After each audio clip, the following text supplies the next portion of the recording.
The left has been taking part in a blown attack after hearing about the proposed new tariff on steel. Too bad for them, things just blew up in their faces as President Donald Trump shut them up for good. President Donald Trump left Canadian Prime Minister Justin Trudeau, right, photo credit, Andrew Harrer-Pool, Getty Images News, Getty Images, Anindito Mukherjee, Bloomberg via Getty Images. Things are heating up as President Trump continues to barrel down the tracks on his mission to make America great again. Most recently, liberal whiners all across the world, like Canadian Prime Minister Justin Trudeau, have been left downright furious after the U.S. President revealed plans to tariff both steel and aluminum. Right now, leftist politicians in the European Union and Canada are up in arms and have even dished out a few threats of their own. Too bad for them, Trump is holding his ground. Even better yet, he is unfazed in his America First policy as he unrolls the new plans. Although some countries were hoping for an exemption if they were to export enough steel to the U.S., Trump has officially put his foot down. Peter Navarro, director of the White House National Trade Council, said countries will not be excluded from the tariffs because that would become a slippery slope, but there will be a mechanism for corporate exemptions in some cases. There will be an exemption procedure for particular cases where we need to have exemptions, so that business can move forward, Navarro said on CNN's State of the Union program. Source: Reuters. However, things just got worse for those already expressing outrage over Trump's tariff plans. According to most recent reports, Trump just shut everyone up for good after what is happening in both Illinois and Kentucky. Of course, those who don't like the idea won't be too happy, but for America, this is pretty extraordinary. As it turns out, the tariff is already doing what it is supposed to do.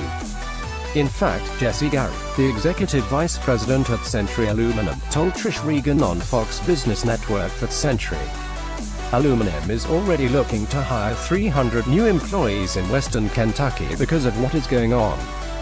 Praising the president for protecting the interests of America and those in need of work here, Gary isn't the only one bringing about good news. As it turns out, other companies have the same sentiments in mind. United States Steel announced Wednesday morning that it would call back 500 employees to work at its Granite City, Illinois, plant after President Donald Trump announced that the U.S. would impose tariffs on foreign steel. Source: Breitbart. In all, U.S. Steel is looking to restart two blast furnaces and recall 500 employees back to work in Illinois.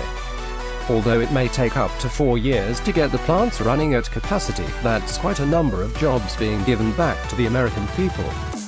Of course, the company's leaders are praising Trump for increasing competition here in the U.S. Our Granite City Works facility and employees, as well as the surrounding community, have suffered too long from the unending waves of unfairly traded steel products that have flooded U.S. markets, U.S. Steel President and Chief Executive Officer David B. Burritt said in a statement that has since been shared by Global Newswire.